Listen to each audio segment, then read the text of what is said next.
Hello, my friend. The world of magic, filled with legends and ancient tales, is opening its gates once again. Tonight, in the Gryffindor dormitory by the crackling fireplace, I will share another story with my friends. Join us, for the magic is about to come alive. A cold wind swept through the narrow streets of Hogsmeade, rattling the shutters and sending snowflakes swirling like ghostly sparks through the lamplight. It was a Hogsmeade weekend, the kind every Hogwarts student longed for, and yet the village seemed quieter than usual, as though something unseen was holding its breath. The usual laughter outside Honeyduke's was hushed, and even the windows of Zonko's joke shop flickered faintly as if the lamps inside were growing tired. Albus Potter pulled his cloak tighter around his shoulders. "Bit odd, isn't it?" he murmured, glancing up at the cloudy sky. The snow that morning had come early and thick, blanketing every rooftop in white. But now the flakes were melting faster than they should, running in thin black streams down the cobblestones. Beside him, Scorpius Malfoy adjusted his spectacles, his breath misting in the cold. "I told you this weather wasn't natural. One minute it's freezing, the next it's like the sun's trying to burn through the snow." "Stop fussing," said Rose Weasley, trudging behind them with a bag full of sugar quills and chocolate frogs. "Honestly, you two always sound like you're waiting for a dragon to drop out of the sky." Albus grinned faintly. "You never know. My dad says there's always something strange in Hogsmeade." They passed the 3 broomsticks, where Madame Rosmerta waved through the window, her smile faint but polite. The smell of butterbeer wafted out, warm and sweet, but none of the 3 turned in. They'd promised to meet James Potter later at the Shrieking Shack. But first, Albus wanted to explore. It was Scorpius who spotted it first, a narrow alley between the old apothecary and a disused owl post office. "Look at that," he whispered, pointing. The alley was half buried in snow, and at the end stood a small, crooked building with its windows boarded up. Its sign hung by a single rusted chain, creaking softly in the wind. The words on the sign shifted before their eyes. One moment it read, "Hogsmeade Curios," the next, "Verior Arcanum." Rose frowned. "That's Latin, isn't it?" "Means I fear the secret," Scorpius said. "Not exactly welcoming." Albus's curiosity flared. He brushed the snow off the door, which was sealed with a thick layer of waxy residue, the kind used for magical locks. Someone had tried to keep it closed permanently. "Don't even think about it," Rose said, sensing his intention. But Albus was already tracing his fingers over the grooves of the lock. The wax was marked with tiny symbols, faint and old. "This isn't ministry work," he muttered. "Too messy. More like..." "Dark magic?" Scorpius offered, a little too hopefully. "Or something older," Albus replied. He drew his wand. "Alohomora." The lock didn't click. It shuddered. A faint hum filled the air, low and vibrating through the ground. The wax cracked, and a faint wisp of smoke rose from the keyhole, carrying the smell of burnt herbs. Then the door swung open on its own. Inside, the air was stale and cold. Dust coated the counters, but beneath it, faint traces of old enchantments glimmered. Half-faded runes carved into the wood. Shelves lined the walls, holding bottles and relics too old to identify. A broken crystal ball sat on a pedestal, its interior swirling faintly with gray mist. "This place gives me the creeps," Rose whispered. Albus didn't answer. His eyes had fallen on a small wooden box at the back of the room. It was covered with a cloth that had once been red but now looked dark and stiff, as though it had soaked up something more than dust. When he lifted the cloth, he found a rune carved into the lid, an intricate spiral surrounded by jagged symbols. Scorpius leaned in. That looks like a containment seal. My father showed me something like it once. Used to trap cursed energy. Albus's pulse quickened. It's humming. He touched the rune lightly. The symbol glowed faintly beneath his fingertips, as though waking from a long sleep. The air shifted, the floorboards creaked, and every shadow in the room seemed to stretch a little closer. Albus, don't! Rose's voice cracked through the air like a whip, but it was too late. A pulse of dark light exploded outward. It wasn't fire or light or wind, but something between them all. The air seemed to ripple, and every object in the shop trembled violently. The glow raced across the floor, up the walls, into the cracks of the ceiling, and then vanished. Silence followed. The three of them stood frozen, hearts hammering. Scorpius swallowed. What did you just do? I don't know, Albus whispered. His hands still tingled, cold and aching. But I think it's awake. Then somewhere outside, a bell rang. Not the usual chime of the Hogsmeade clock tower, but a hollow, distant clang, like something deep underground had stirred for the first time in a century.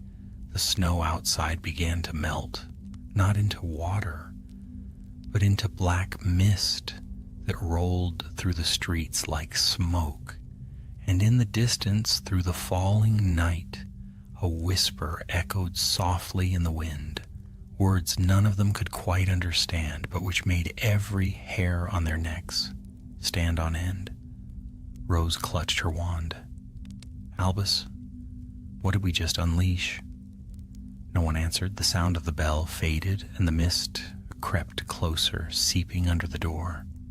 Whatever they had awakened in the old shop of Varior Arcanum, it was no longer sleeping. The bell's echo faded into the night, leaving the village wrapped in an eerie stillness. The snow outside hissed as it turned to black mist, curling between the cobblestones like living smoke. Albus, Rose, and Scorpius stood motionless inside the darkened shop, hearts thundering as the air thickened around them. Rose was the first to move. She rushed to the window, wiping away the frost with her sleeve. "Look," she whispered. The mist had swallowed the street. The lamps flickered weakly, their light swallowed by the dark vapor. Figures of students blurred in the distance, their laughter dying abruptly, as though the fog itself had stolen the sound. Scorpius's voice trembled slightly. "That wasn't a normal spell, Albus.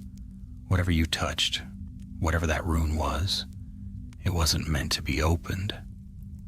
Albus clenched his jaw, the weight of guilt pressing on his chest. "We need to tell someone. Professor Longbottom, he'll know what to do." He turned to the door, but as he reached for the handle, the wood beneath his fingers pulsed faintly, warm and alive. Startled, he yanked his hand back. The door's seams had fused shut again, sealed by magic. Rose's eyes widened. "We're trapped." From somewhere deep within the shop came a whisper, soft as a breath. It wasn't a voice they could understand, more a murmur of syllables in an ancient tongue, rising and falling like waves. The sound drifted between the shelves, stirring the dust. Scorpius raised his wand. "Lumos." The pale light pushed back the shadows, revealing the floorboards trembling ever so slightly, as if something below them was moving. Then, from the far corner of the room, a glint caught Albus's eye. A small, circular object lying beneath a shattered display case. He knelt and picked it up. It was a coin-sized seal of tarnished silver, etched with runes similar to the ones on the box. The center bore a faintly glowing spiral. Rose stepped closer, her voice low. "That symbol, it's identical to the one you touched." Albus turned it over in his hand. The metal pulsed once, then stilled. "This must be part of the same enchantment. Maybe if we find the other pieces, we can reverse it." Before Scorpius could answer, the whispering grew louder, words curling around them like invisible threads. Then suddenly the mist outside surged against the windows, rattling them violently. The lamps blew out. A sound like a deep sigh filled the air, and a figure appeared just beyond the glass, a shape woven of mist and shadow, featureless but faintly human. Its presence chilled the air, and frost crept across the inside of the windows in jagged lines. Rose gasped, stumbling back. "It's outside." "No," Albus said quietly. "It's everywhere." A sharp crack split the silence as the door burst open of its own accord. The mist poured in, swirling around their feet, cold as ice water. Albus raised his wand instinctively. "Protego." The shield charm flared to life, glowing faintly blue. The mist recoiled, twisting as though in pain, then slithered back out into the street. The door slammed shut once more, sealing the darkness outside. The three stood panting in the silence that followed. Scorpius adjusted his glasses with a shaking hand. "That wasn't a ghost. That was something worse." Rose nodded slowly. "Then we need to get to Hogwarts before it spreads." Albus's mind raced. He looked at the faintly glowing seal in his hand, and then at the box on the table. "We'll go, but I'm taking this. If it's the key to whatever we unleashed, we might need it." The moment they stepped outside, the air felt heavier. The village was unrecognizable. The snow had turned to a slick, black sheen, and every sound seemed distant, muffled by the creeping mist. They could still make out the outline of the 3 broomsticks, its lights flickering weakly through the haze. "Stick together," Albus said. "No splitting up." They hurried through the street, heads down, until a sudden movement caught Rose's eye. She froze. A figure stood by the well in the village square, cloaked, motionless. Its hood was drawn, hiding its face, and yet she felt its gaze on them. "Someone's there," she whispered. The figure raised its hand slowly, pointing straight at them. The mist around it thickened, coiling upward like a serpent. "Run!" Albus shouted. They bolted toward the high street, the sound of their footsteps echoing sharply. The figure did not follow, but its presence seemed to move with them, whispering just behind their ears, unseen. When they reached the edge of the village, the road toward Hogwarts was gone. In its place was a swirling barrier of black mist, roiling and shifting like the surface of dark water. Beyond it, the familiar silhouette of the castle glimmered faintly in the distance, but they could not reach it. Scorpius tried a spell. Finite incantatum. Nothing. The barrier shimmered, absorbing the magic without effect. Albus took a deep breath. "Then we'll have to find another way." Rose looked back toward the center of Hogsmeade, where the mist was thickest. "You're not thinking?" He nodded grimly. "Whatever this is started in that shop. Maybe it can end there too." They turned back. The village seemed alive now. Windows creaked open, doors swayed on their hinges, and whispers echoed from every corner. Shapes moved within the mist, their outlines flickering like candlelight. When they reached the square again, the figure by the well was gone. Only the sound of dripping water remained. Then a voice, clear this time, echoed through the fog. "You should not have opened the seal." They spun around. Standing in the doorway of the apothecary was an old man wrapped in layers of robes, his beard streaked with gray, his eyes sharp beneath heavy brows. "Who are you?" Rose demanded. The man stepped closer, leaning on a crooked staff. "Eamon Vale," he said, "keeper of the wards you have broken." "Vale?" Scorpius repeated. "That's the name carved on the shop door. Morwenna Vale. Are you—" "Her brother," Eamon said quietly. "Or what remains of him." The mist swirled around his feet as he looked toward the boarded shop. "My sister was a witch who delved too deeply into the art of shadow binding. She sought to cage death itself. The ministry sealed her away beneath Hogsmeade a century ago. But you, children of a careless age, have undone their work." Albus swallowed hard. "We didn't mean to—" "Intentions do not mend what has been broken," Vale interrupted. "If the seal is not restored, the binding will complete itself. Every living soul in this village will be consumed, and her spirit will walk again." A heavy silence fell. Rose stepped forward. "Tell us how to stop it." Vale studied her for a long moment, then nodded slowly. "There's only one path. Beneath the village lies a network of tunnels, the catacombs. The Rune Master's seal rests there, buried in stone. You must find it and destroy it before midnight, or Hogsmeade will be lost." "How do we get down there?" Scorpius asked. Vale pointed toward the old well. "The entrance lies below." The mist shuddered, as if it understood. Albus glanced at his friends. Fear flickered in their eyes, but so did resolve. He slipped the silver seal into his pocket and nodded. "Then that's where we're going." Eamon Vale's voice followed them as they approached the well. "Beware, boy. The shadows know your name now." The wind rose, carrying a faint whisper through the mist, a voice that sounded almost familiar, almost kind. "Albus," it breathed. He froze, but when he turned, there was nothing there, only the endless dark mist, waiting. And below the well, a hollow sound began to echo like a slow heartbeat, calling them down into the depths. The ancient well stood silent in the center of the square, its stone rim crusted with frost and age. The black mist pooled around it, swirling sluggishly as if reluctant to touch its surface. The faint thrum they'd heard before, like a pulse beneath the ground, was louder now. Each beat sent a tremor through the cobblestones beneath their boots. Rose peered into the darkness below. The well's interior dropped away into blackness so deep it seemed endless.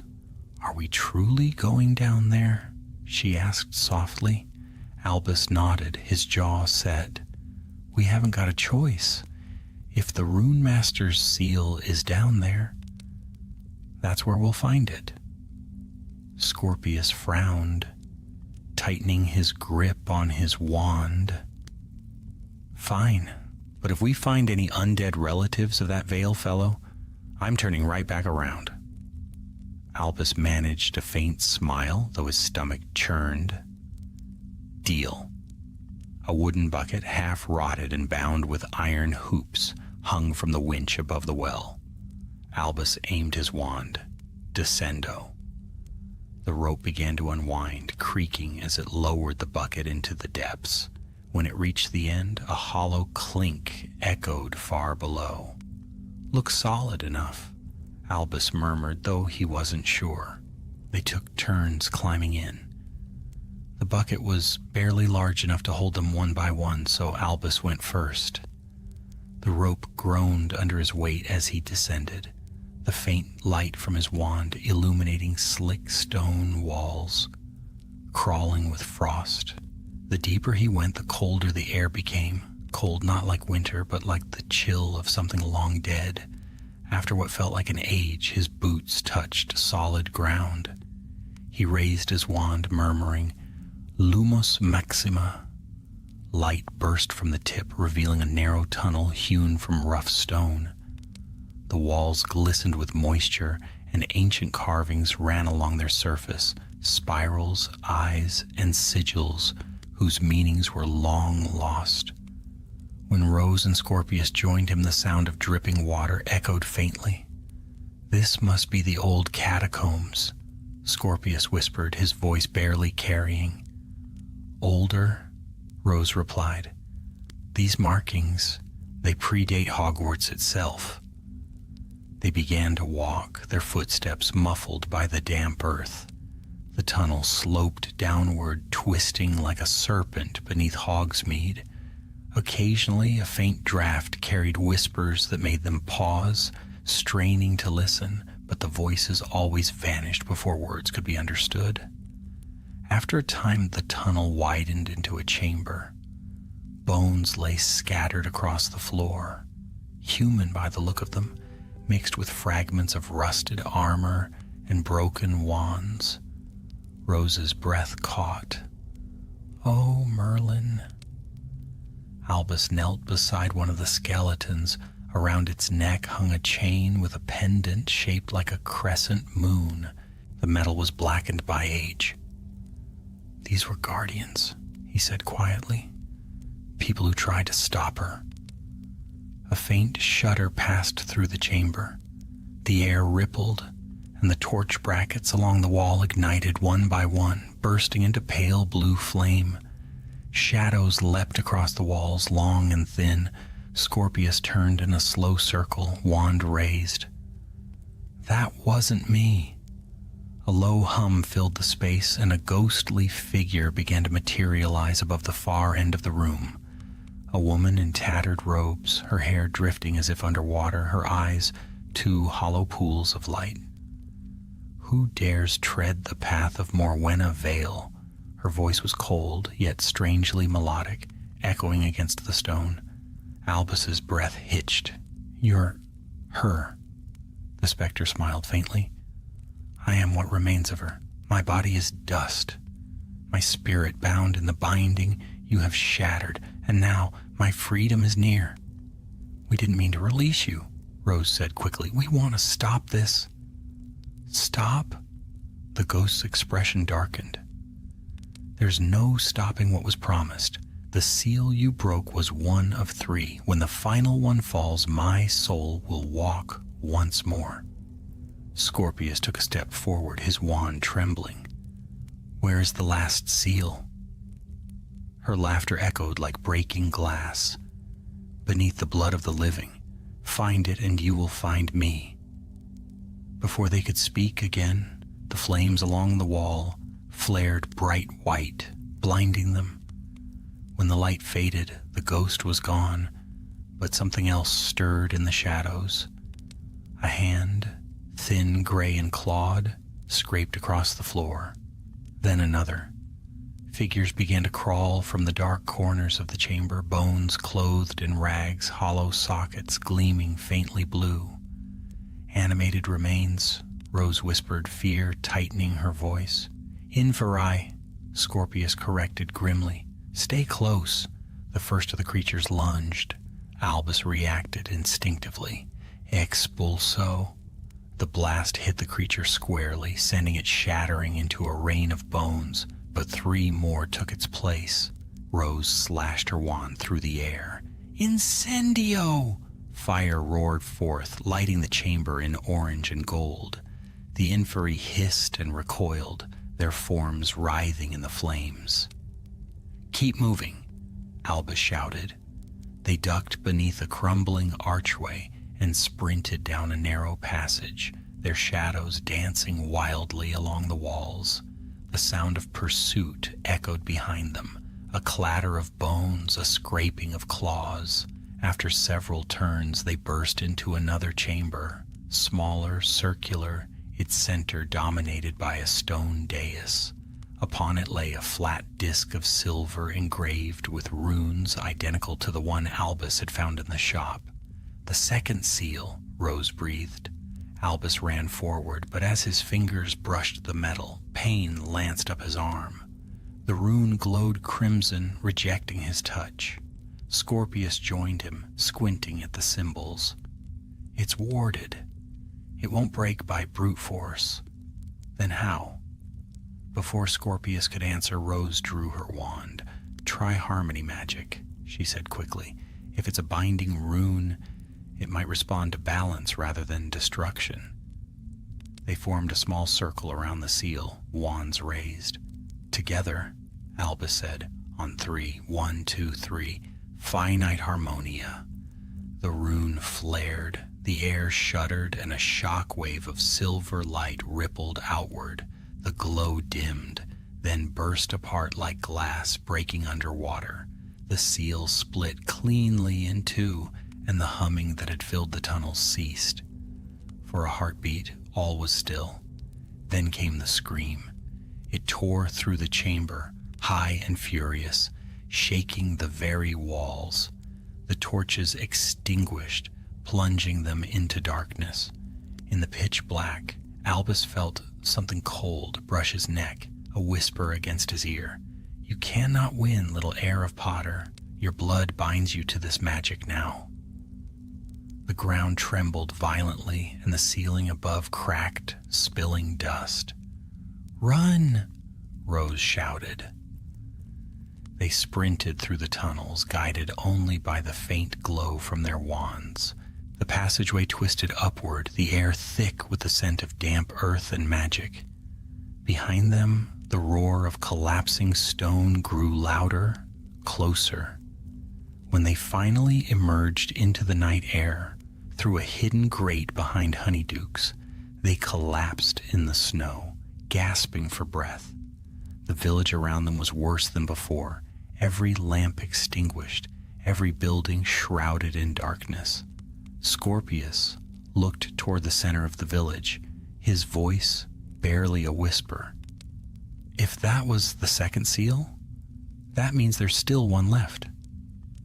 Albus rose unsteadily to his feet, the silver fragments of the broken seal clutched in his hand. They pulsed, faintly warm and alive. Yes, he said softly, and I think she's getting stronger. Above them, the moon vanished behind clouds, and from somewhere deep beneath the village came a sound like distant laughter, soft, cruel, and patient. The dawn that followed was a false one. No light touched the roofs of Hogsmeade.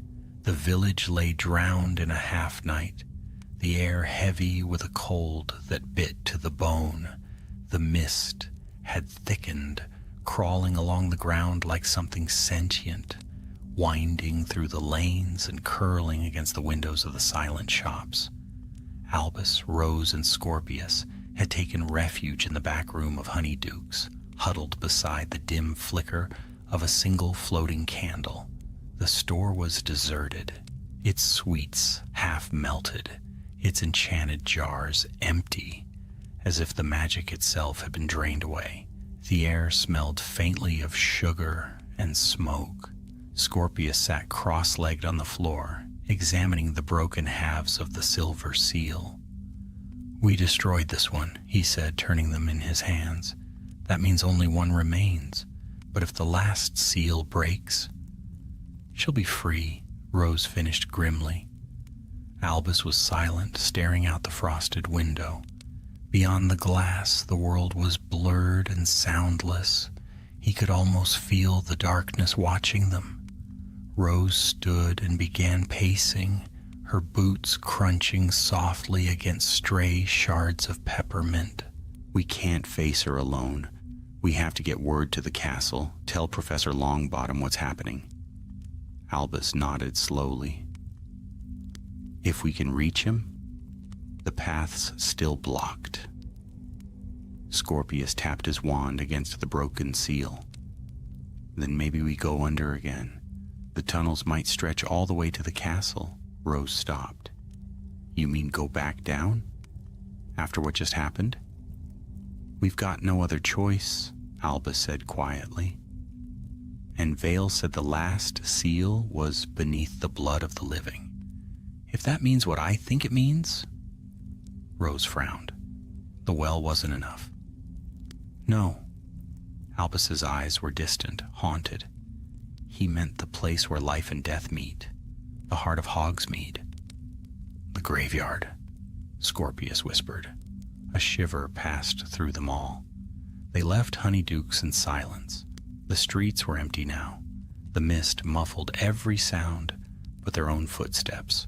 Snow crunched softly beneath their boots as they passed the dark shapes of the shops, Zonko's, the post office, the empty 3 broomsticks.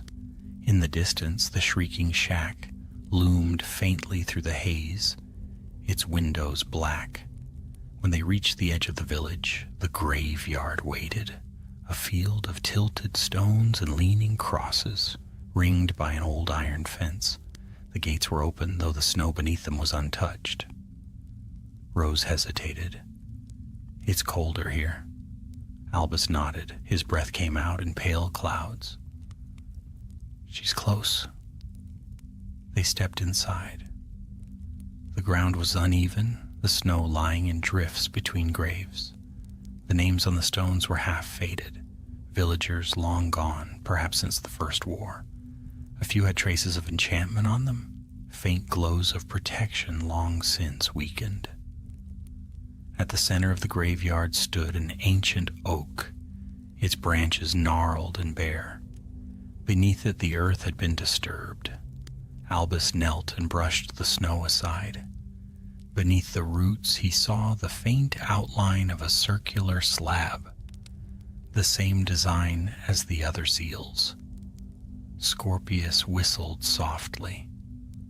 There it is. Rose drew her wand. Then let's finish this before...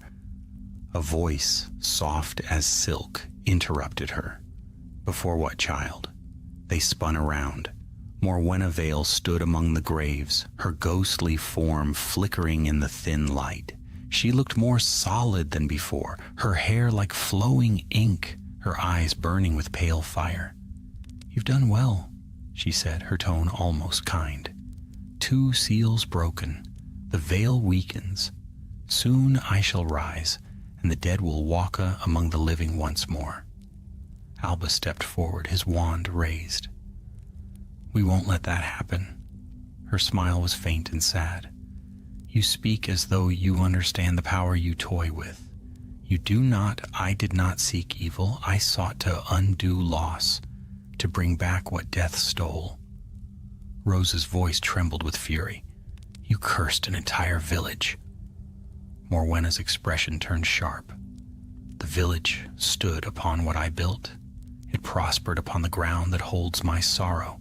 I offered eternity. They chose to fear it. Albus tightened his grip on his wand. You trapped souls, didn't you? Bound them here. That's what this mist is, remnants of what you couldn't control. Her gaze softened, and for an instant Albus thought he saw pity in her eyes. Your father would understand. He too has known the pull of loss. You all have.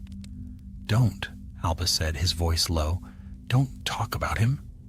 Morwenna tilted her head, her form flickering. You carry his name, his light, and his shadow. You awakened the rune because part of you wanted to. You wanted to know what lay beyond. Albus said nothing. The truth of it burned. The ground trembled suddenly, and the roots of the oak shifted, splitting the frozen earth. The seal beneath began to glow faintly red.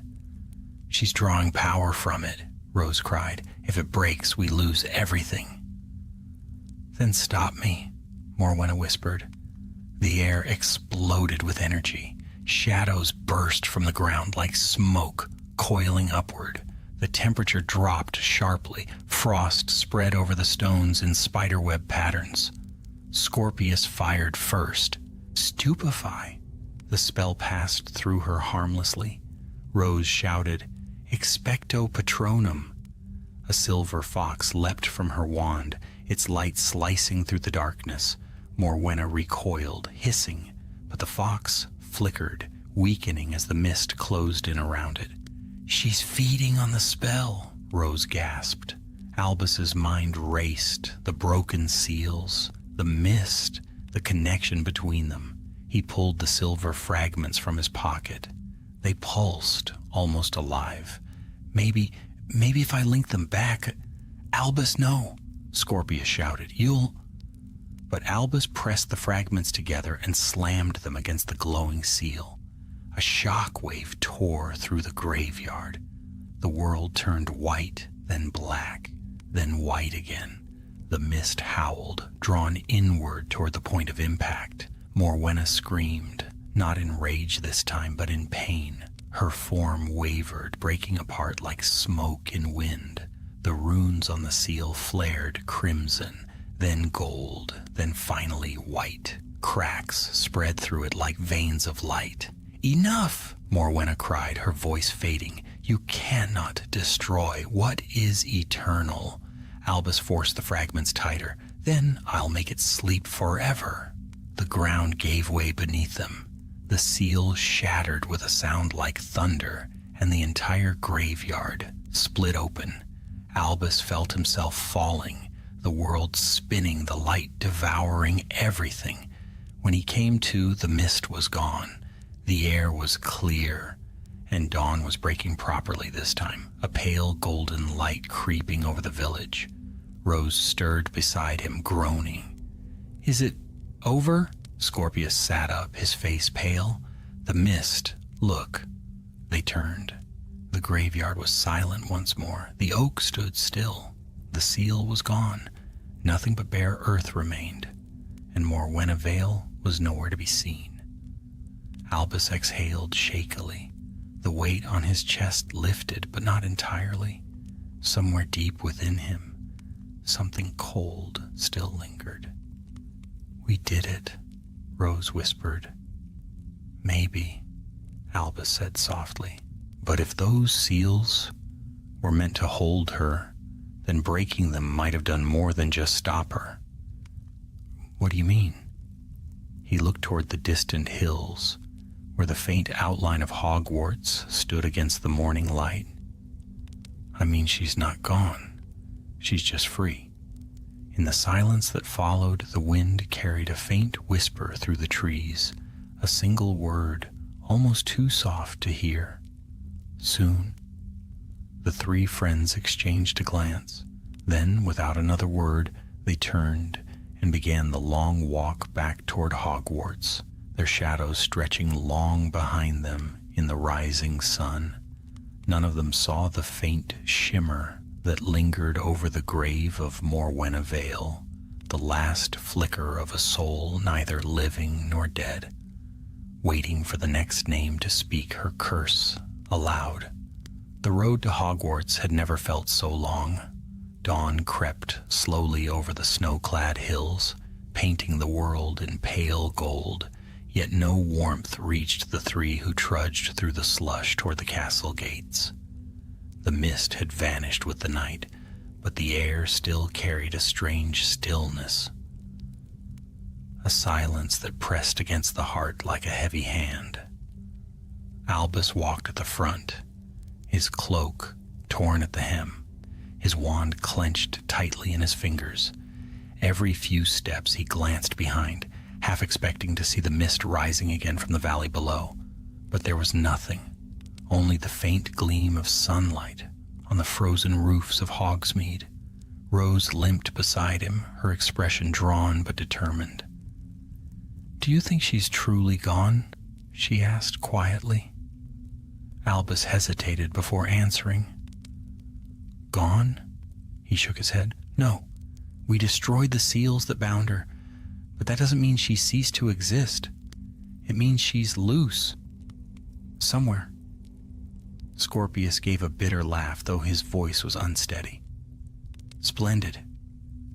We didn't defeat her, we liberated her. The Ministry will love that." They reached the edge of the Forbidden Forest, where the great gates of Hogwarts stood tall and silent. The wards shimmered faintly in the morning light. The sight of the castle, its towers rising above the misty grounds, filled them with relief and dread in equal measure. As they crossed the gates, a rush of warmth washed over them, the familiar protective enchantments humming softly in the air. For the first time since the night before, Albus felt he could breathe. They hurried up the path toward the castle doors. Before they could reach them, the heavy oak doors swung open and a figure strode out. Professor Neville Longbottom, his cloak billowing behind him, his face pale and grim. "Where have you three been?" His voice was sharp, but beneath it trembled worry. "The entire school's been in lockdown since last night. The wards went wild. Half the creatures in the forest started howling. What happened?" Albus opened his mouth, but no words came. Rose stepped forward instead. "Professor, something was buried beneath Hogsmeade. Something ancient. We found it by accident." Neville's eyes narrowed. "The Vale ruins? You know about them?" Scorpius asked. Neville sighed, running a hand through his hair. "Aye, the ministry sealed that place after the war. Morwenna Vale was one of the last true necromancers. Her spells were forbidden even before you-know-who's time. The ruins were never meant to be disturbed." Albus swallowed hard. "We broke the seals, all three of them." For a long moment Neville said nothing. The only sound was the wind whistling through the courtyard. Then he spoke, his voice quiet but heavy with meaning. "Then she's no longer bound." Rose's eyes widened. "But we destroyed the seals. They're gone." "Exactly," Neville said. "Those seals didn't contain her spirit. They anchored it. Without them, she's unmoored, free to drift, to seek new ground. And if she still has a purpose, she'll find a way to complete it." A cold shiver passed through Albus. She said she sought to undo loss, to bring back what death stole. Neville's expression hardened. That's what makes her dangerous. Dark magic tied to grief never dies easily. It clings to the living, whispers, promises, tempts the heart. If she spoke to you, Albus, she'll try again. Albus felt the memory of her voice stir in his mind, soft, sorrowful, and cruel. Your blood binds you to this magic now. Neville turned toward the castle. "Come. You'll tell me everything in the headmistress's office." They followed him through the great hall, which was eerily quiet. The enchanted ceiling reflected a clouded sky, the light dim. Students whispered in small groups along the tables, their faces pale and uncertain. Word of the strange night had clearly spread. When they reached the spiral staircase to the headmistress's office, it opened without a password. Professor McGonagall was waiting at her desk, her hands clasped tightly, her eyes sharp behind her spectacles. She listened as they told their tale of the shop, the runes, the seals, the catacombs, and the graveyard. When they finished, silence filled the room. The portraits of former headmasters whispered among themselves, their painted faces grave.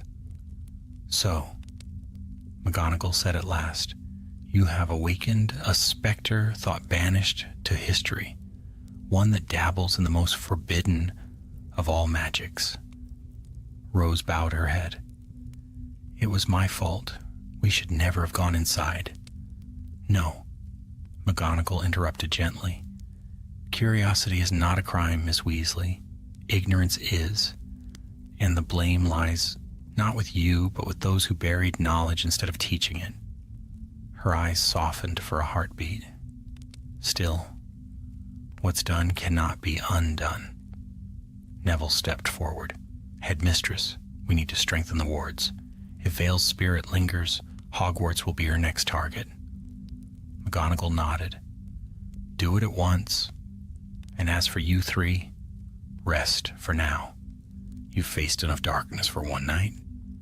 But as they turned to leave, she called after Albus, Mr. Potter." He stopped.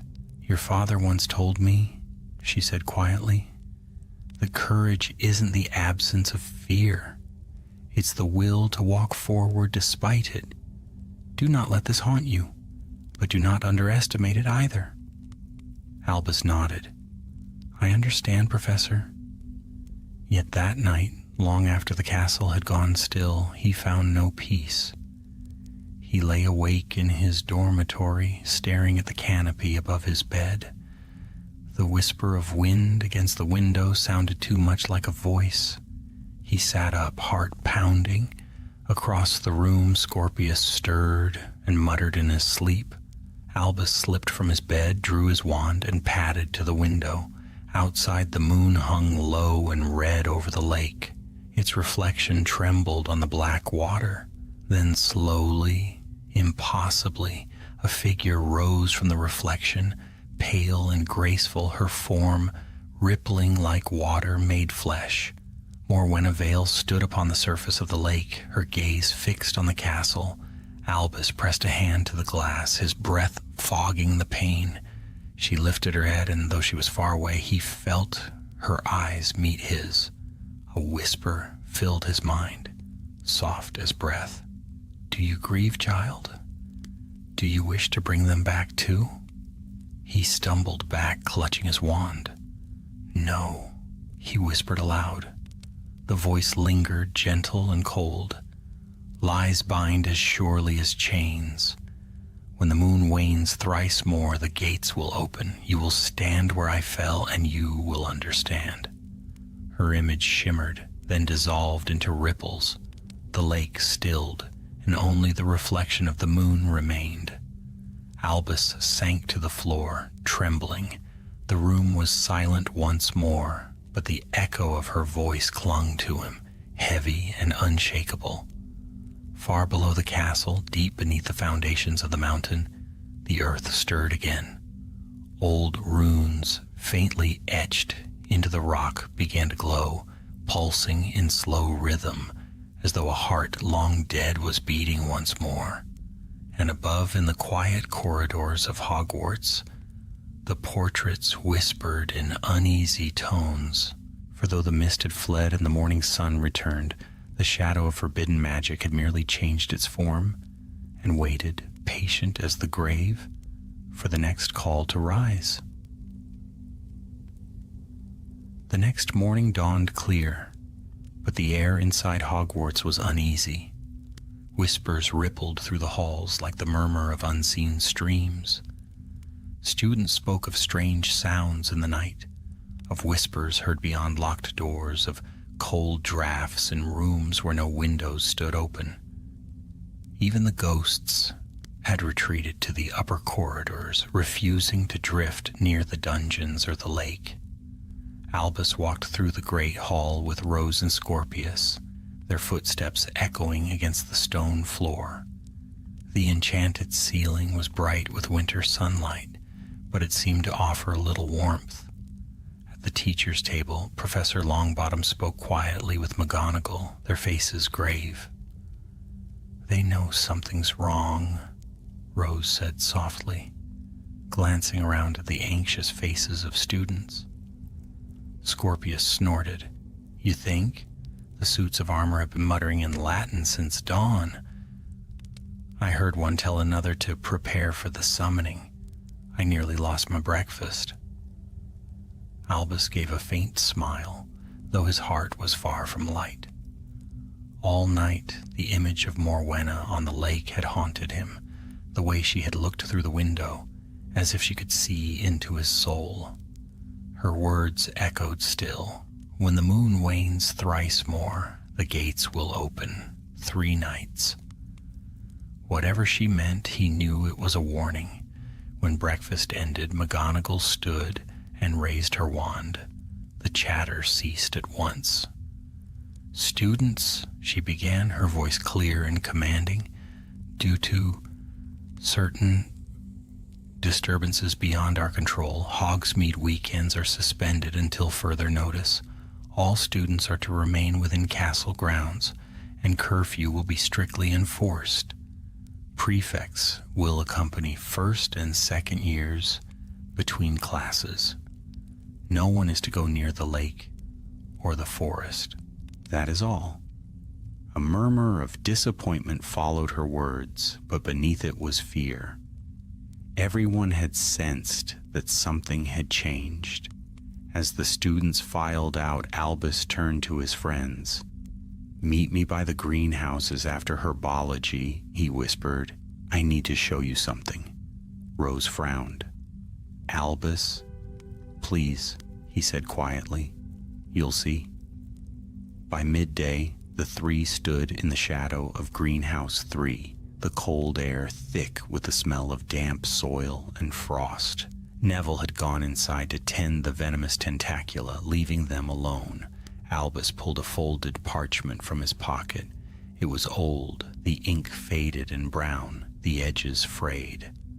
"The Marauder's map," Scorpius breathed. "Your father's," Albus nodded. "I borrowed it from him last summer. I thought it might be useful for sneaking to the kitchens." Rose rolled her eyes. "How very noble of you." He ignored her and tapped the map with his wand.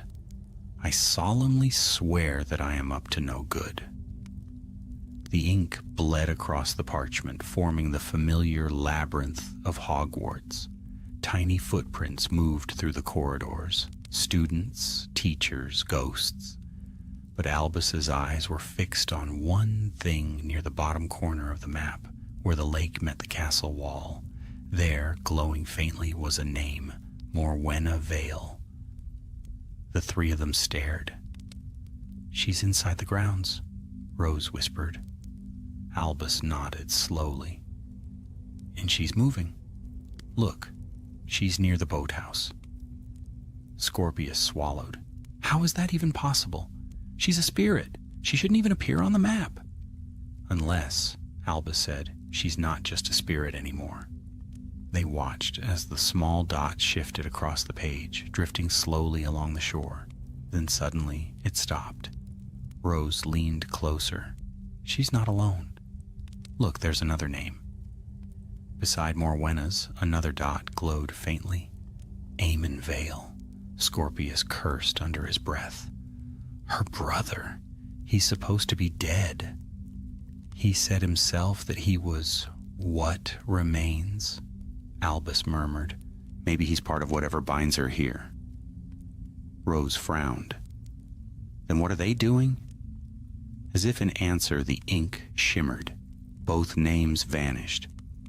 A chill swept through the air.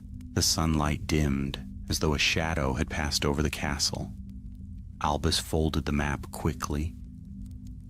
"We need to find Professor Longbottom." But when they reached the greenhouse door, it was locked. The vines along the walls had twisted strangely, weaving into thick cords that barred the exit. The temperature dropped sharply, frost creeping over the glass panes. Scorpius tried the handle. "It won't budge!" A soft voice drifted through the air. "You cannot run from her, Albus Potter." They spun around. Eamon Vale stood by the mandrake trough, his robes dark as wet earth, his eyes glowing faintly blue. His form shimmered, not ghostly, but not entirely solid either, a man halfway between life and death. "You freed her," he said quietly. "Now she calls to those bound by her blood. I came to stop her once. I failed, but you still can." Rose stepped forward, her wand raised.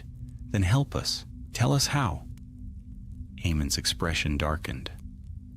"She seeks the Gate of Thorns, an ancient passage beneath this castle, older than Hogwarts itself. When the seals broke, the way began to open. If she reaches it by the third night, she will cross into the realm beyond, and death itself will yield." Scorpius frowned. "You mean she'll bring back the dead?" Amon nodded. "And bind the living to them." Albus's voice was barely a whisper. "How do we stop her?" "You cannot," Eamon said. "Not yet, but you can slow her. The gate lies beneath the lake. guarded by runes carved when this land was still wild. Find them before she does. Break their link to her soul, or she will rise fully at the moon's waning. Rose glanced at the frost spreading across the floor. Then we'd better move quickly. Eamon's gaze softened. Be wary, Albus Potter. She knows your heart.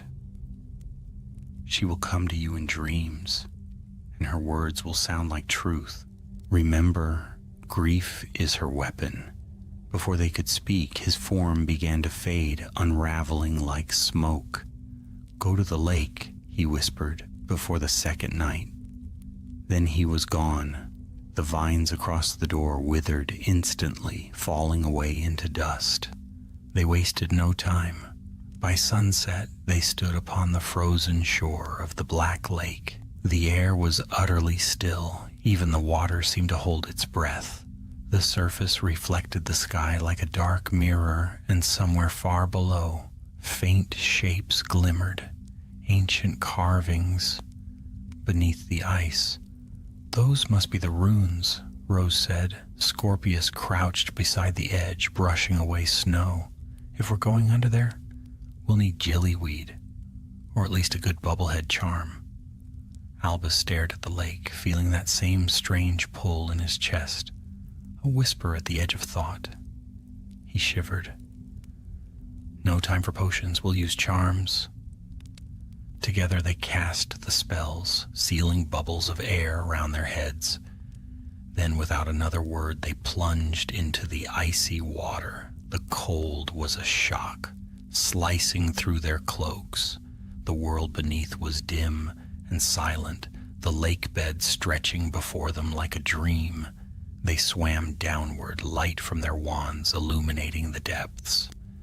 The runes shimmered faintly, carved into great stones, half buried in the silt. There were 12 of them, forming a wide circle. At the center stood a pillar of obsidian, its surface etched with spirals. As they approached, the runes flared with sudden light. The water vibrated, and a deep hum filled their bones. Then the pillar began to move. It twisted, splitting open to reveal a hollow core from which darkness poured. Liquid shadow that spread through the water like ink. A shape emerged. Morwenna Vale, her eyes burning brighter than before, her hair drifting like smoke. Her voice echoed not through the water, but inside their minds. You came, little heirs of light. You cannot stop what has begun. The runes blazed around her, power surging through the lake. The water boiled and churned. Albus raised his wand. Then I'll finish what we started. But before he could cast, Morwenna's hand swept outward. The force struck like a storm, hurling them backward through the water. The runes flickered one by one until only a single stone remained shining. Break that one, Rose's voice echoed through the charm. Albus swam for it, the world shaking around him. He aimed his wand and shouted, Reducto! The rune shattered, light bursting outward in a blinding wave. Morwenna screamed, her form twisting, dissolving into streams of black light that fled into the depths. Then silence. They broke the surface, gasping, dragged themselves onto the shore, and collapsed.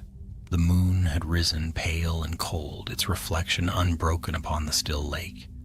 Scorpius panted. Please tell me that's the end of it. Albus stared at the moon. No, that was only one night.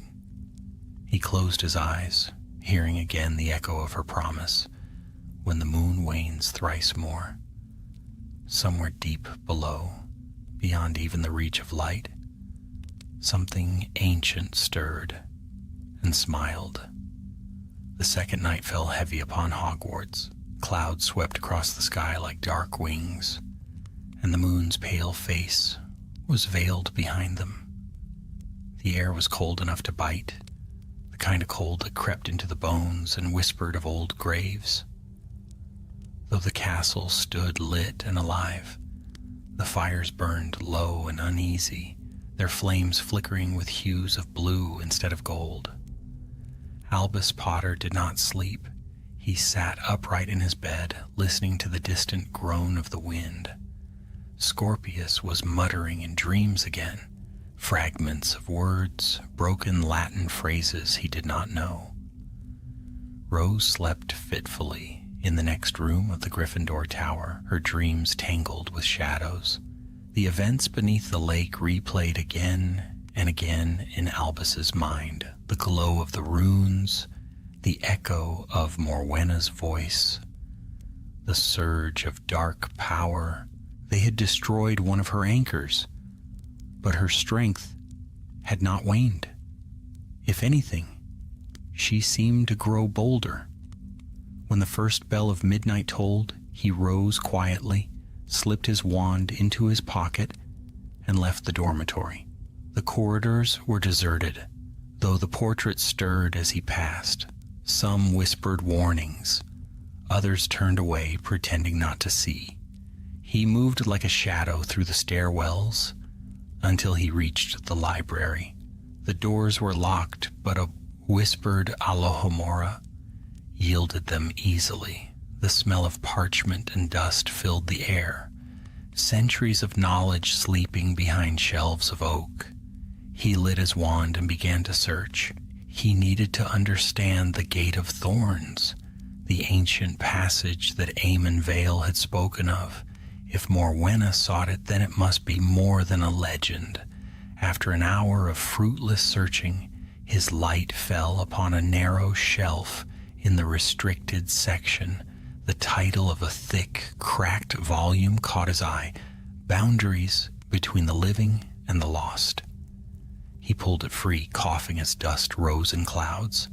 The book opened to a page marked with the dried sprig of hemlock.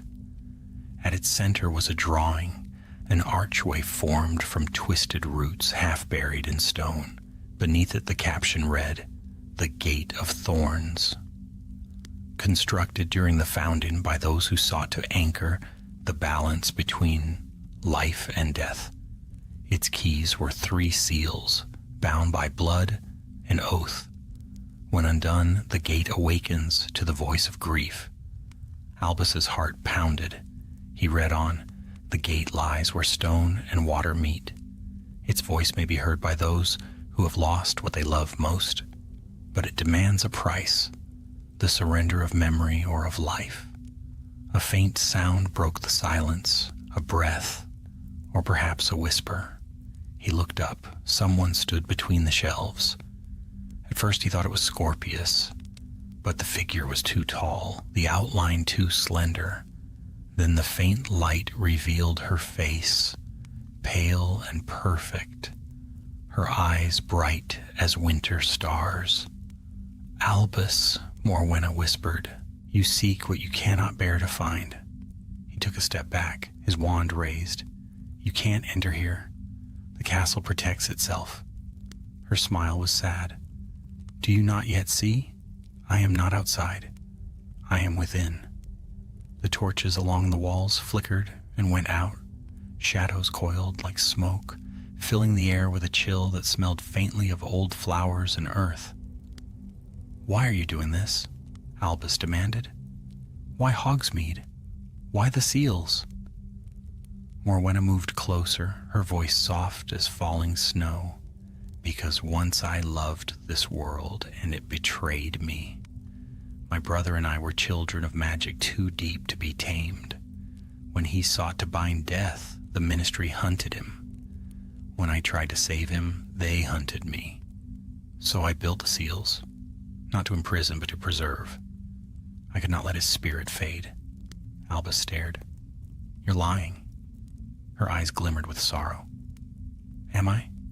Has grief never driven you to wish for the same? To call back the ones you've lost? The image of his grandmother, of Fred Weasley, of all those whose names filled the memorial in the Great Hall, flashed through his mind. His voice faltered. That doesn't make it right. No, Morwenna whispered, but it makes it human. Her hand reached toward him. Join me, Albus. You have my gift, the same rare thread of power that bridges life and death. Together we could restore what the world has stolen. He hesitated. The air seemed to hum with her words. A part of him, the part that dreamed of undoing pain, ached to believe her. But then he heard another voice, faint and clear, like a bell across water. Don't listen to her. From behind a shelf stepped Eamon Vale, his spectral form flickering. His eyes burned not with light, but with fierce determination. She speaks in half-truths, boy. Her love twisted into hunger long ago. Every soul she restores becomes her servant. Morwenna's expression darkened. Brother, you would condemn me even in death? I would save the living from your curse, he said. The air between them trembled with power. The books shuddered on their shelves, pages fluttering wildly. Leave this place, Eamon commanded. Go back to your shadows. Morwenna's form rippled. 3 nights, brother. The gate calls, and neither of you can silence it. Her eyes found Albus once more. You will come to me. You cannot help yourself. Then she vanished, dissolving into a cloud of black feathers that melted into the air. The torches reignited. The library was still again. Eamon turned to Albus. You must end it before the final night.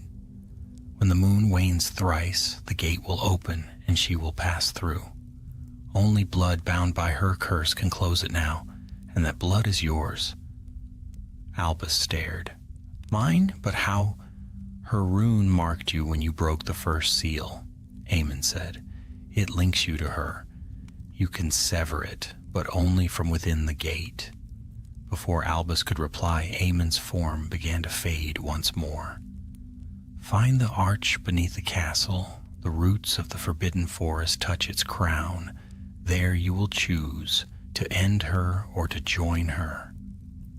Then he was gone. The silence that followed felt endless. Albus sank to his knees, the old book still open in his hand. The gate's drawing seemed to pulse, faintly, as though alive. He heard footsteps behind him and turned to see Rose and Scorpius rushing through the door, wands drawn. Albus, we heard something. Rose stopped short, her eyes widening as she saw his face. What happened? He closed the book. She was here, and I know where she's going. Scorpius frowned. Please tell me it's somewhere not beneath the castle. Albus met his gaze, eyes cold and resolute.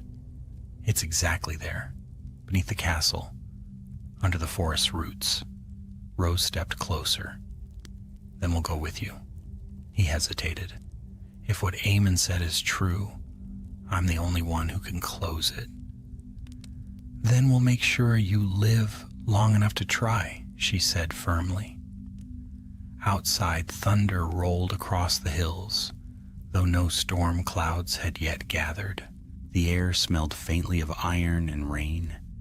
The second night was far from over, and deep below something vast and ancient stirred, as if waking from a centuries-long sleep.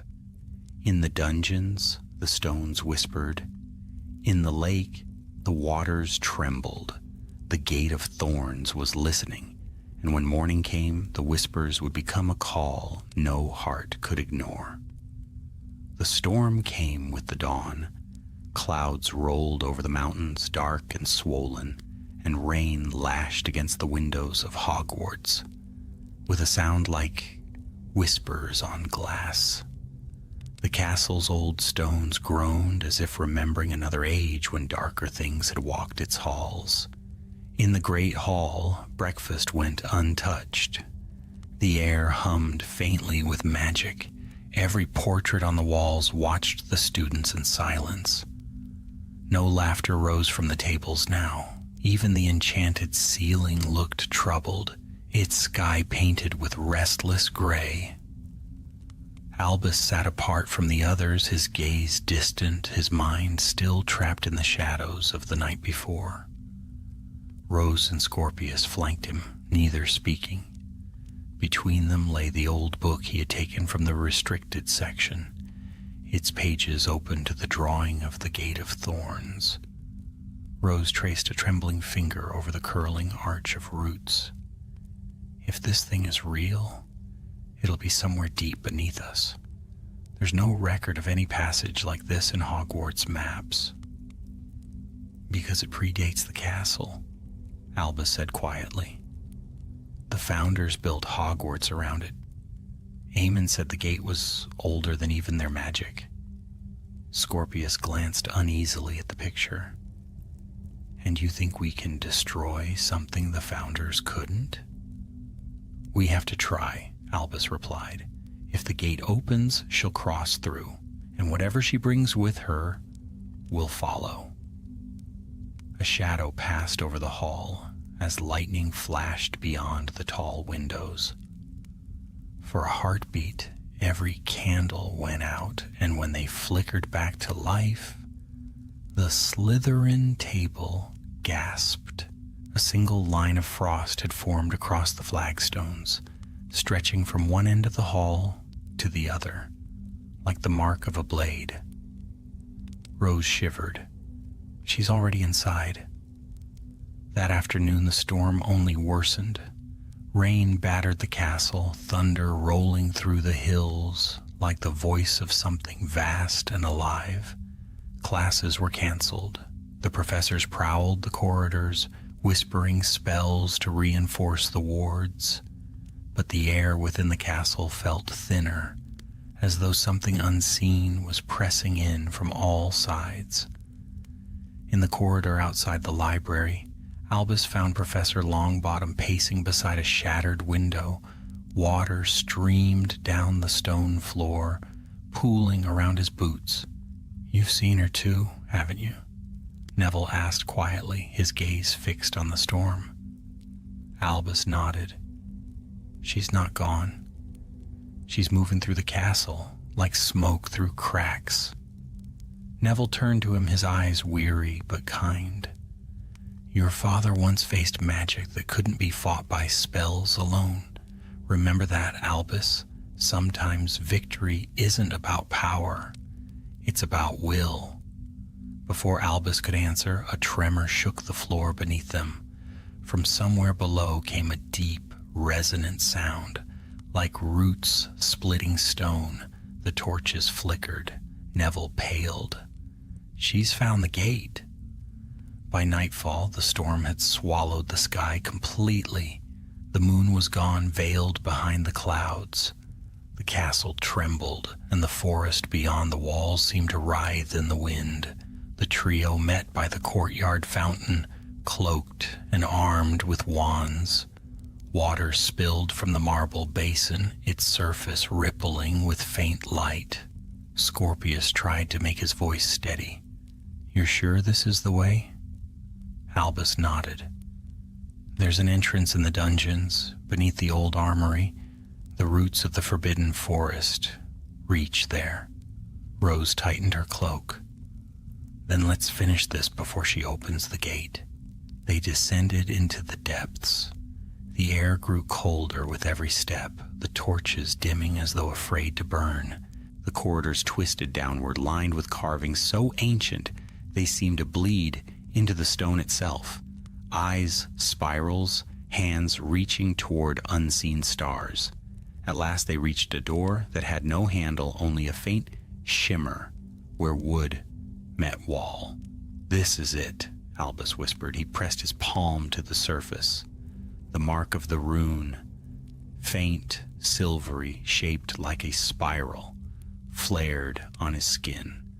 The door shuddered, then melted away, revealing a passage descending into darkness. They followed the narrow stair, the air thick with the scent of earth and rot. The sound of water dripped from somewhere unseen. When they reached the bottom, the passage widened into a cavern vast enough to hold the great hall itself. At its center rose an archway woven from enormous black roots. Thorns as long as daggers curled from them, and faint light pulsed along their veins. Beneath the arch, the air shimmered like heat above a fire, though the cavern was bitterly cold. The gate of thorns. Morwenna Vale stood before it. Her form was no longer ghostly, but nearly solid, robes of shadow flowing around her, eyes blazing with silver light. The faint outline of a heart-shaped locket hung at her throat, glowing softly with its own pulse. Eamon Vale's spirit knelt beside her, bound by tendrils of root and shadow. His face was drawn with sorrow. "You're too late," Morwenna said. Her voice echoed like music in a hollow shell. "The gate wakes for me. The third seal lies broken, and its blood sings through this place."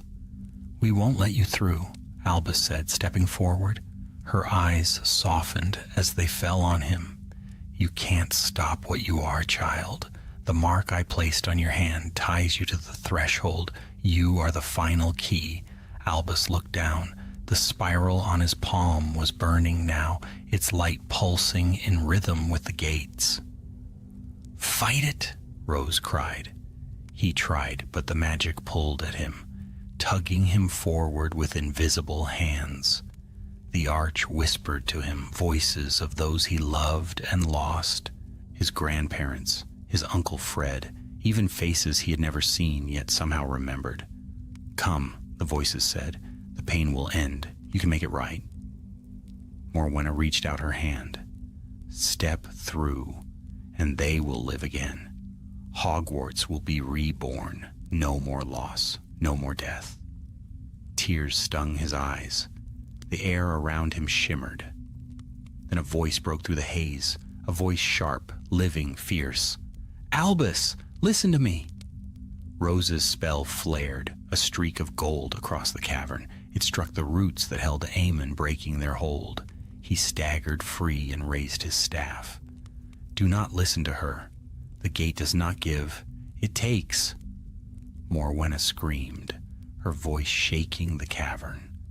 The thorns lashed outward, striking stone, sparks flying. Scorpius cast a shield charm, deflecting one, but another grazed his arm, leaving a streak of frost. Eamon thrust his hand toward Albus. "The mark binds you, but it can be turned. Use your wand. Focus on life, not loss." Albus clenched his wand, forcing his gaze away from the shimmering arch. "Expecto Patronum," he cried, his voice breaking. For a heartbeat, nothing happened. Then light erupted from his wand, a brilliant silvery phoenix, its wings spreading wide. It soared upward, colliding with the gate. The thorns writhed, recoiling from the light, their black sheen fading. Morwenna screamed, stumbling backward. "No, you cannot take them from me again." The phoenix shrieked, circling her. Its light burned through her form, unraveling the shadows that bound her. Eamon raised his staff, chanting words older than the castle itself. The roots trembled, the gate's light flickering violently. Albus joined his voice with Eamon's, the incantation echoing through the cavern. The rune on his palm blazed white-hot. He pressed it to the ground, and light surged outward in ripples. The gate screamed, a sound like the tearing of the world. The thorns split, crumbling into ash. The shimmer beneath the arch shattered like glass. Morwenna's form flickered, her expression shifting from rage to sorrow. "I only wanted to bring him back." Her gaze fell on Eamon. "Brother, forgive me." Eamon reached out, his face wet with spectral tears. "You are forgiven." With a final cry, she vanished in a burst of white light. The cavern shook once more and then fell still. Only the whisper of rain above remained. Eamon turned to Albus, his form already fading. "It is done. The gate sleeps again. You have freed us both." Albus looked down. The mark on his palm was gone. "What will happen to you?" Eamon smiled faintly. Peace. Something we were denied for too long. He vanished like mist at sunrise. Rose and Scorpius ran to Albus's side, breathless. The cavern was silent now, the arch of thorns nothing but dust. "It's over," Rose whispered. Albus looked toward the empty space where the gate had stood. "For now," he said softly. Outside, the storm began to break. Dawn crept over the horizon, golden and new. Yet in the faint wind that swept through the castle's halls, a whisper lingered, a memory of a voice once filled with longing and loss. The gate was closed, but its shadow would remain, waiting beneath the roots of Hogwarts, patient as time itself. The morning that followed the breaking of the gate was pale and still. The storm had passed, leaving the world washed clean, yet the castle of Hogwarts seemed to breathe in uneasy silence.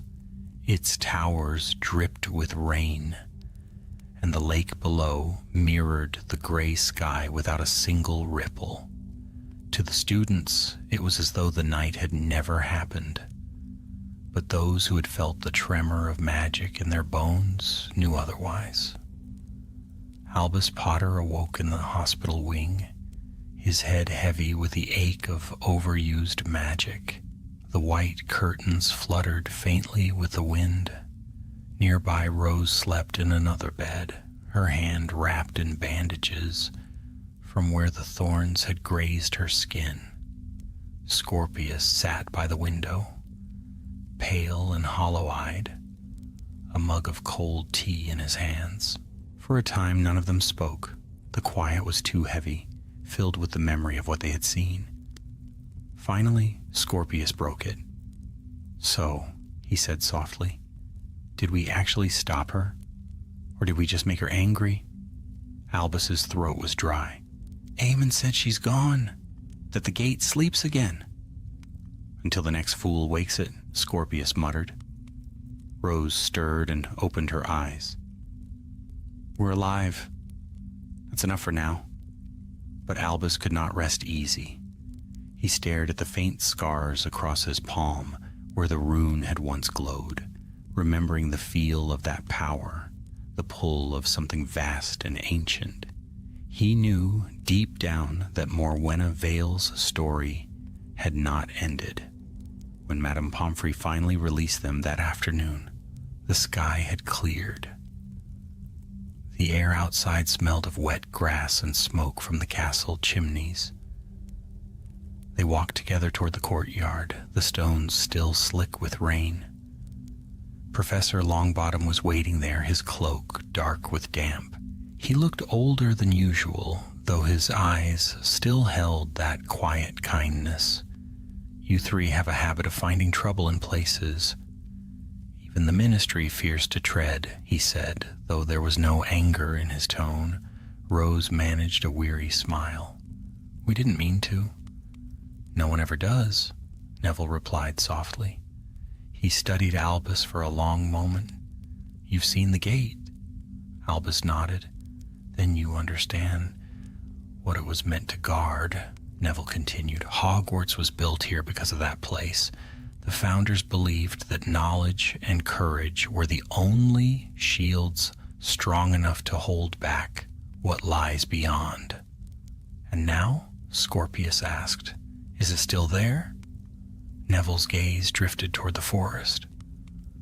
"The gate will never truly vanish. The roots of magic run deep. But you've sealed it for now, and that will have to be enough." They stood in silence.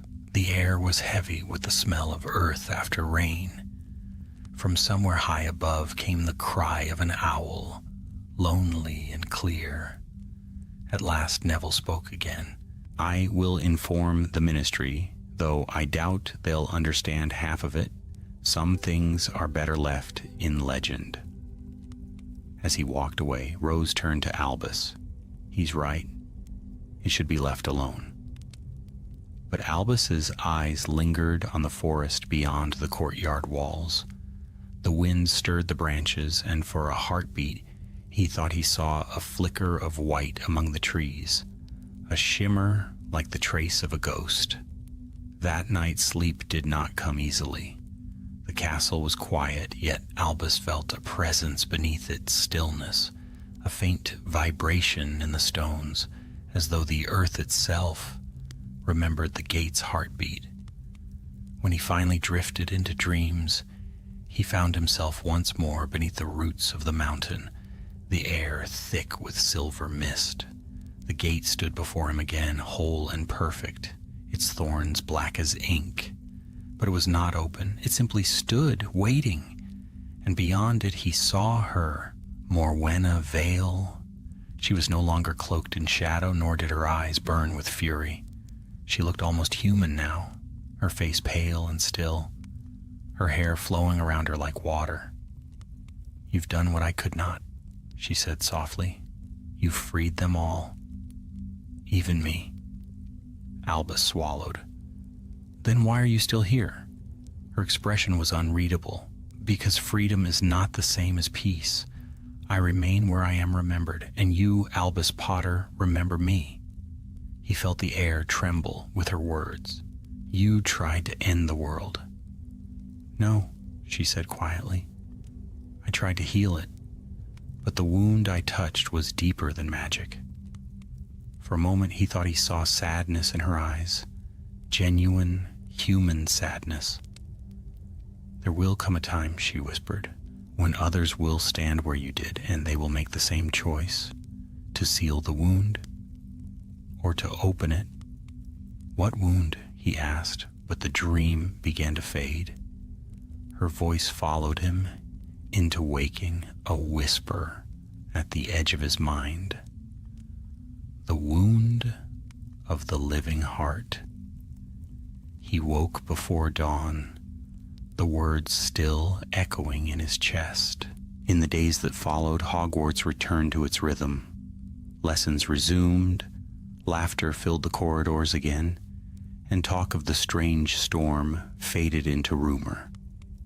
Yet small signs lingered, runes that flickered faintly in the stone near the dungeons, whispers in the wind that made candles gutter. The castle seemed older now, more aware, as though it too remembered. One evening Albus, Rose, and Scorpius walked together down to the lake. The surface was calm, the water black as glass beneath the twilight sky. The reflection of the moon trembled with the ripples of a passing breeze. Scorpius skipped a stone across the water. "So this is it? The end of our great adventure?" Rose smiled faintly. "Let's hope so." But Albus said nothing. He crouched by the shore, touching the water's edge with his fingertips. It was cold, yet it felt alive beneath his skin. "I think the gate changed things," he said softly. "Not just us.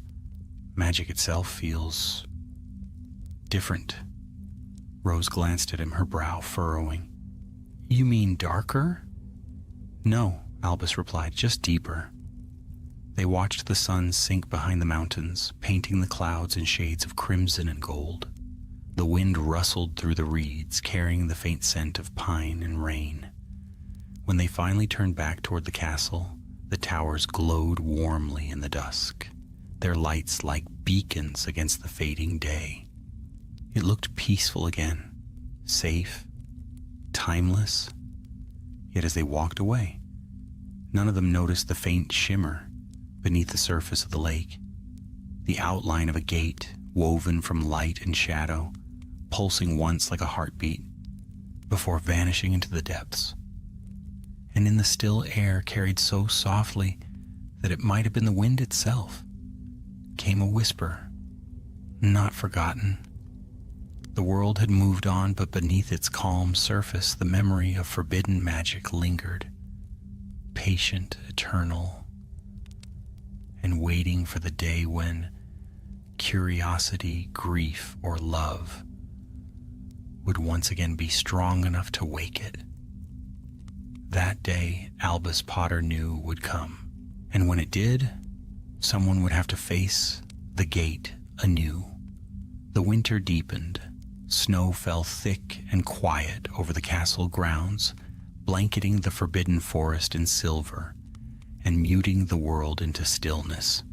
The air was crisp with frost, the lake frozen over so solidly that students dared to skate upon it under the watch of enchanted lanterns. To most, Hogwarts had returned to peace.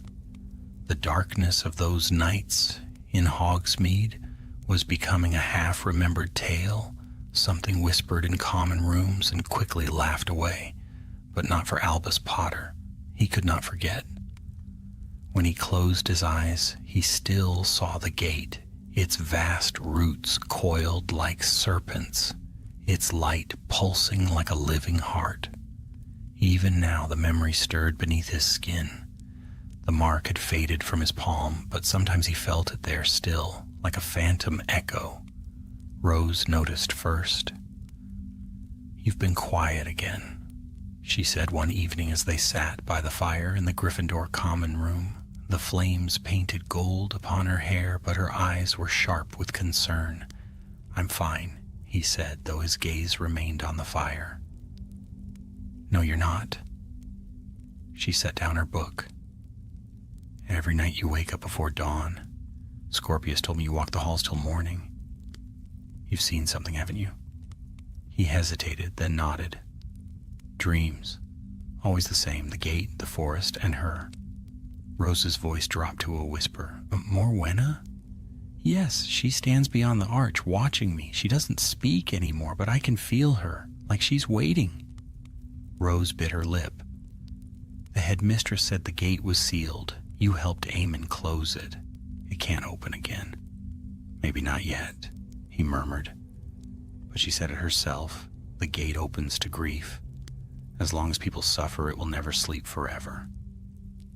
At that moment, the portrait hole swung open, and Scorpius entered, snow clinging to his cloak.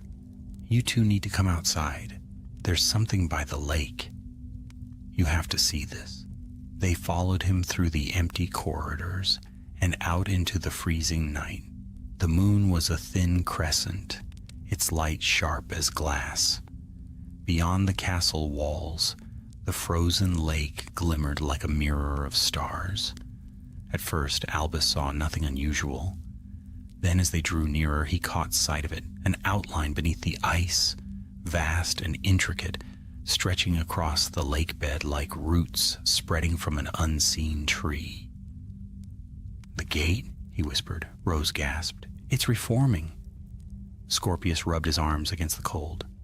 "No one's been near it, I swear. It just appeared at dusk." Albus knelt, brushing frost from the ice. The shapes below pulsed faintly as though lit by some inner rhythm. He could feel the hum of power through his fingers. "It's calling again," he murmured. "We should tell Professor Longbottom," Rose said quickly, but Albus shook his head. "No. This isn't her doing. The gate feeds on the living. It needs emotion, memory. It's drawing from us, from everyone in the castle." As if to answer him, a low groan echoed across the frozen surface, deep and sorrowful. The ice trembled beneath their feet. "Back!" Scorpius shouted, pulling Rose away. Cracks spread through the ice like lightning. From beneath the surface, pale light bled upward. The sound grew, 100 whispers layered together, each filled with longing and pain. Then, from the center of the lake, a shape rose slowly into view, a silver figure formed of mist and moonlight. It was not Morwenna Vale. It was someone else, a young man, no older than Albus, dressed in robes of an age long gone. His face was calm, his eyes empty of life. When he spoke, his voice was a hollow echo. "Where she failed, we shall endure." Albus took a step forward. "Who are you?" "We are the bound," the figure replied. "The souls she sought to free. You broke the seals, child of Potter. You opened the path. The gate remembers your touch." Rose's hand tightened around her wand. "What do you want?" "To return." The The figure tilted its head. The veil grows thin.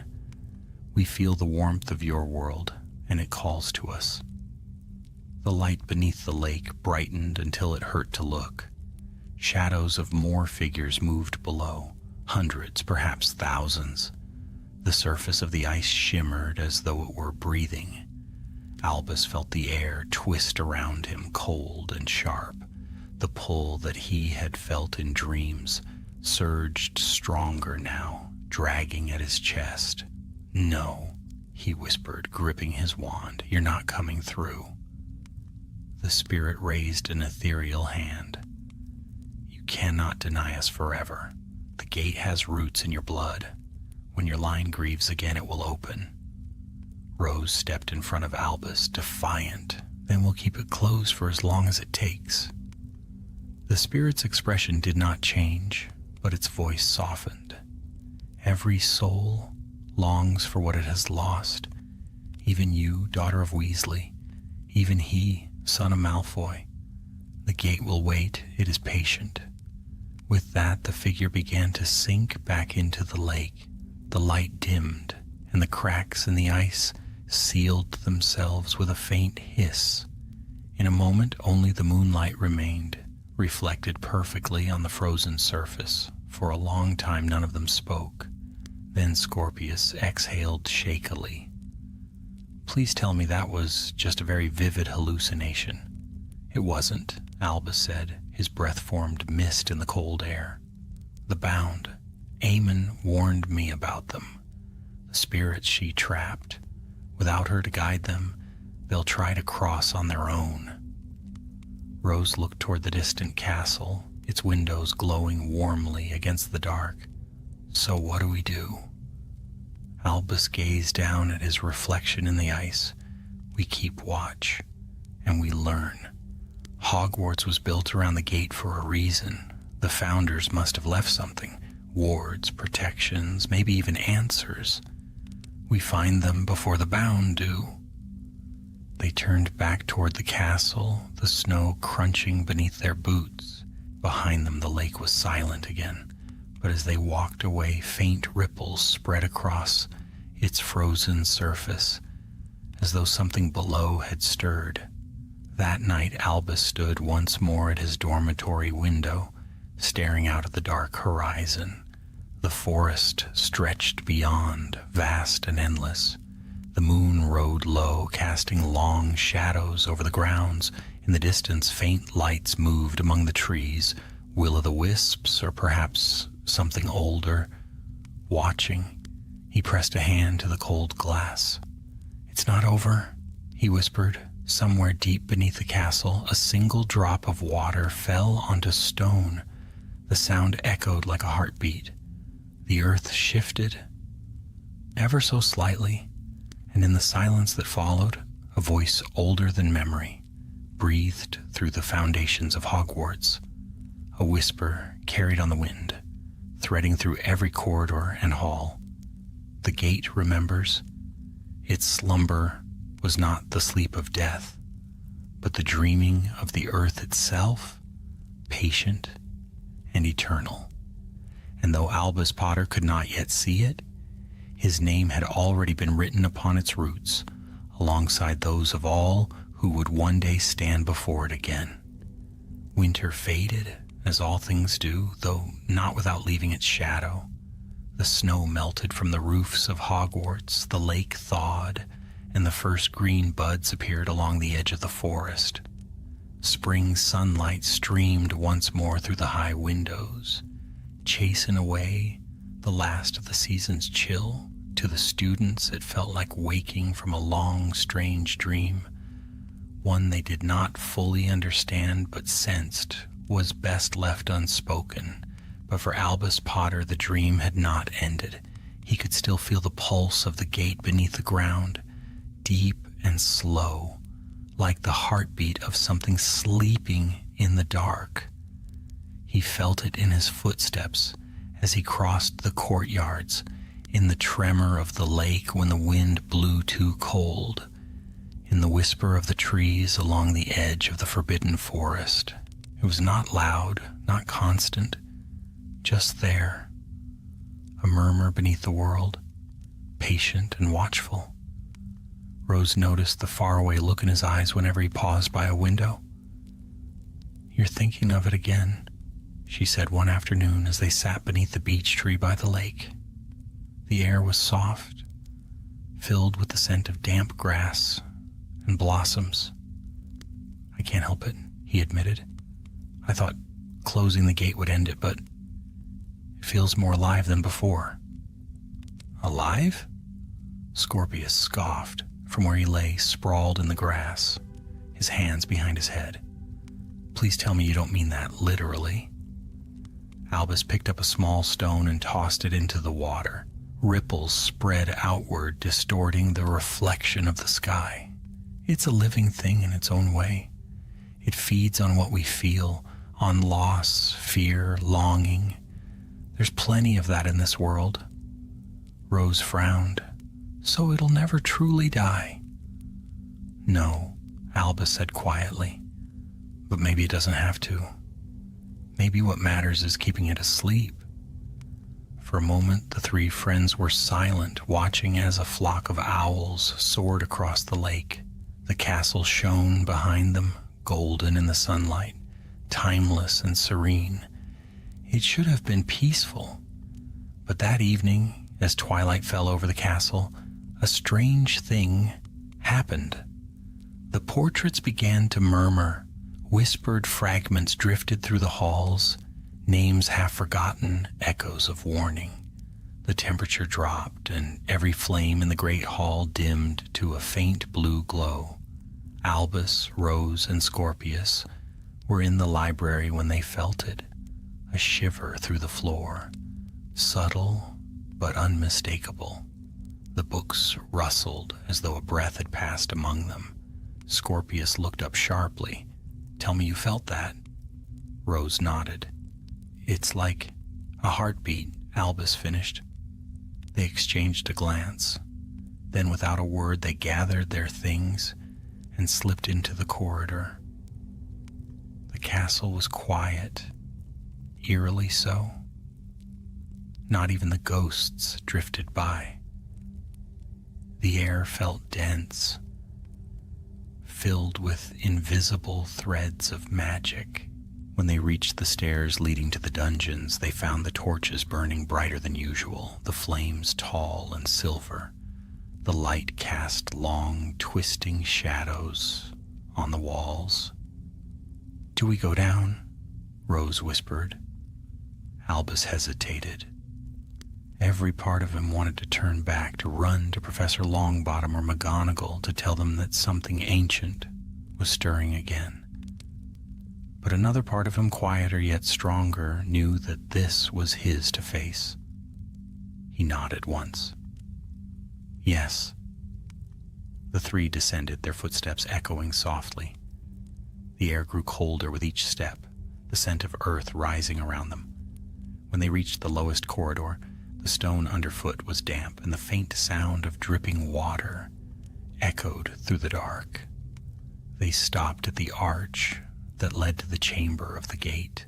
The thorns and roots were gone, but the mark of their presence remained burned into the stone. The ground still pulsed faintly with silver veins, alive with some hidden rhythm. Albus took a step forward. "It's awake." Before Rose or Scorpius could reply, the air shimmered. A soft light appeared above the ruined arch, forming into the shape of a woman.